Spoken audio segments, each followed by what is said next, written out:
Assalamu alaikum wa rahmatullahi ta'ala barakatu ‘yan uwana maza da mata na faɗin duniya gabaki ɗaya.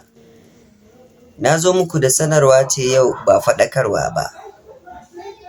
Shahararren kamfanin nan mai basa magani a cikin garin Abidjan wanda yake zaune a Yankuvon Sikoji Yankuvon wato Shifa'ul Quran Islamic Medicine. Na zo muku da magunuka da dama tun daga kan istimna'i, sanyin mara da kuma koko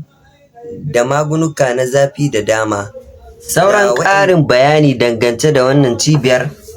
za ku iya jin su. Kuma kamar yadda za ku ga waɗannan na'urori insha Allah kusa da ni yanzu akan bayar da magani haka farhazar yanzu mun bar irin wannan insha Allah mukan yi yunkurin duka yanda za a gwada ciwon mutum in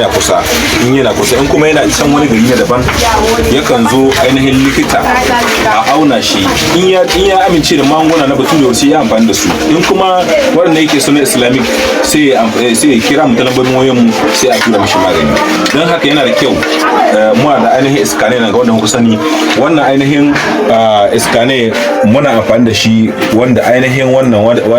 wata afareta wanda shi ne suka fito da ita insha Allah kowane irin ciwo kake fama da shi illa bayan examen da shi ne ba za mu nuna maka ba amma matsalar estoma,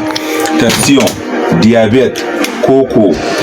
pepticoid, sanyi na mara, rheumatism,